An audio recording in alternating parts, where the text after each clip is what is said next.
From our Chicago studios, this is the Muslim News on Muslim Network TV. Assalamu alaikum, I'm Samana Siddiqui. Our top story tonight. Senate Majority Leader Chuck Schumer has declined Israeli Prime Minister Benjamin Netanyahu's request to speak to Democratic senators. Schumer emphasized the importance of keeping issues related to Israel bipartisan, stating it would benefit the country. He reaffirmed his commitment to Israel's future while addressing his recent remarks, calling for new elections in Israel and criticizing Netanyahu. Schumer clarified that his speech stemmed from genuine concern for Israel's well-being. Netanyahu criticized Schumer's comments as totally inappropriate and affirmed his resolve to continue Israel's war on Gaza despite international pressure for a ceasefire. Human Rights Watch, or HRW, and Oxfam have called for an immediate halt to U.S. arms transfers to Israel due to its violations of international humanitarian law. The organizations submitted a joint report to the U.S. government, citing instances of Israel's misuse of U.S. weapons and obstruction of U.S.-funded humanitarian aid. Examples include the use of white phosphorus, attacks on hospitals and ambulances, and the systematic blocking of assistance. HRW's Washington director, Sarah Yeager, emphasized the necessity of upholding U.S. legal standards. Oxfam America's associate director, Scott Paul, urged the Biden administration to end lethal arms sales to Israel to prevent further casualties in Gaza. Amid global criticism, the U.S. continues to provide substantial military aid to Israel, prompting calls for stricter adherence to international and American law. Israel continues to target aid distribution workers and aid seekers in Gaza. On Tuesday, it killed 23 people while targeting a gathering at the Kuwait roundabout in Gaza City. Witnesses report that Israeli warplanes dropped bombs on people who were facilitating the transportation of aid to Gaza City. Local sources say a significant number of dead and injured were lying on the ground at site after being directly targeted. The body of one Palestinian was brought to the morgue of Al-Ahli Baptist Hospital, where funeral prayers were offered for the deceased.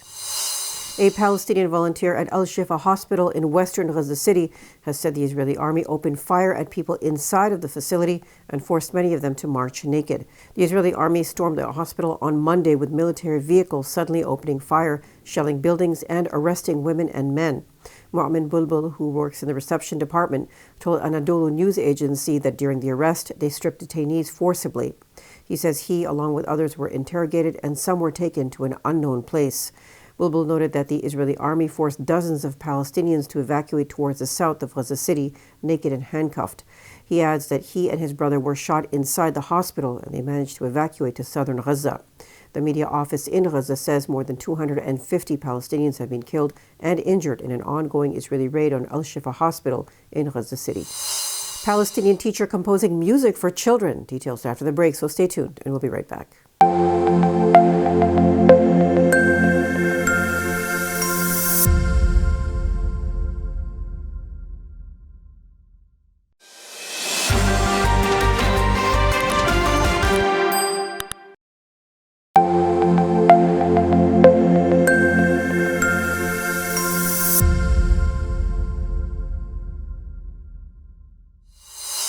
Welcome back. As Palestinians grapple with deep psychological scars due to Israel's war on Gaza, a teacher in the Nusayrat refugee camp is offering music lessons to children to help them heal. Muhammad Al-Habbas, director of the Edward Said National Music Institute, is spearheading the initiative. He highlights how music provides a sanctuary for Gaza's youth. One student shared how music relieves her war-induced fears. Hoping to expand such programs, Al-Habbas seeks to bring solace and joy to the hearts of Gaza's children, building resilience amidst the conflict.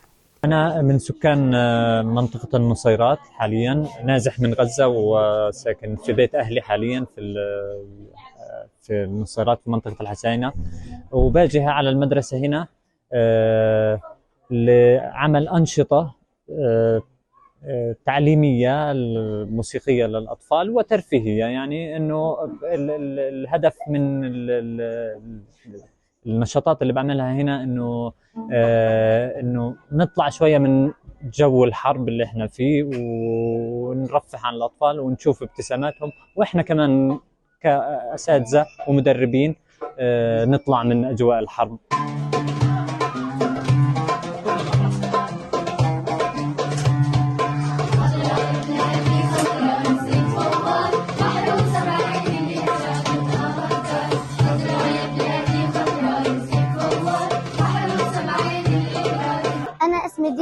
الناصر، نازحة من الشمال، جينا على منطقة النصيرات. أنا بتدرب العزف والأغاني مع الأستاذ حمادة، وأنا كنت أخاف من الحرب أسمع الأصوات، بس الحين لما أسمع صرت الأغاني والعزف قلبي يطمئن. بتمنى أرجع لبيتنا ونوصل لأبوي بالخير والسلامة ونطمئن عليه إن شاء الله.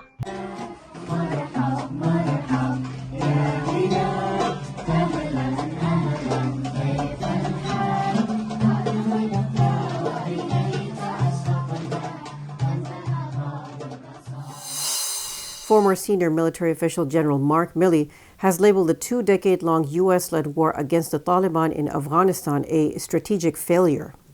During his testimony before the House Foreign Affairs Committee this week, Milley highlighted the inability to establish a nation despite building an army and state infrastructure. He discussed the collapse of the U.S.-supported Afghan government and the Taliban's takeover of the capital Kabul in August 2021. President Joe Biden had originally announced full U.S. troop withdrawal from Afghanistan by September 11, 2021, the 20-year anniversary of the 9/11 attacks that triggered the conflict. Milley defended the military's efforts in providing hope and opportunity to Afghans. However, he criticized the decision-making process leading to the withdrawal of American troops, blaming the State Department and the White House. Milley also expressed uncertainty about the number of Americans left behind post-withdrawal. This testimony sheds light on the challenges and consequences of America's longest war and its recent conclusion. Ex-President Donald Trump faces the threat of major asset seizure. This is after failing to secure a bond for the $464 million judgment in his New York civil fraud case. Trump's lawyers revealed the impossibility of obtaining a bond due to rejection by approximately 30 surety companies demanding cash collateral. Despite Trump's claims of wealth, a Times analysis shows he lacks the required funds with only $350 million in cash. The judgment, following allegations of repeated fraud by Trump and his Trump Organization, stipulates payment by March 25th. Attorney General Letitia James has warned of asset seizure if Trump fails to pay. Analysts suspect lenders refuse real estate collateral due to doubts about its value. They say this reflects Trump's history of inflating asset worth. Muslim prisoners in England face disproportionate targeting with pepper spray. That's according to data obtained by advocacy group Maslaha. Despite constituting 18% of the prison population, Muslims made up 34% of those targeted with pava spray in 2022. The synthetic spray poses risks of injury, disability, or death. Christians, comprising 46% of inmates, were targeted 43% of the time. The ministry data further shows a rising trend in pava use against Muslim prisoners. Many hide their religious identity, fearing stigma as extremists. Maslaha's director, Raheel Muhammad, emphasizes the right to dignity and respect for all prisoners, regardless of belief. The prison service stressed pava's use as a last resort, promising careful monitoring to address deployment disparities. Muslim prisoners' concerns highlight pervasive stereotypes endangering fair treatment within the prison system. A recent study in the British Medical Journal reveals that COVID-19 vaccines significantly decrease the likelihood of heart failure and blood clots following an infection with the virus. Previous research had highlighted the elevated risk of cardiac and thromboembolic complications post-infection. However, this latest study shows a significant reduction in these risks with vaccination. It analyzed data from over 10 million vaccinated and unvaccinated individuals across Europe and included recipients of the Moderna, Pfizer, AstraZeneca, and Johnson & Johnson vaccines. Researchers found that vaccination lowered the risk of heart failure by up to 55% and blood clots by up to 78% after infection. Medical experts say complications from the COVID-19 vaccine pale in comparison to those associated with the virus itself, stressing the importance of vaccination. The Centers for Disease Control and Prevention, or CDC, in the U.S. recommends that adults 65 years and older get an updated vaccine. It released a report that the most recent vaccines from the fall were found to be 54% effective at preventing symptomatic infections among adults. The World Meteorological Organization, or WMO, has announced 2023 as the hottest year on record. It has also emphasized alarming surges in extreme climate events globally. Secretary General Celeste Saulo has expressed concern over unprecedented ocean warming, glacier retreat, and Antarctic sea ice loss.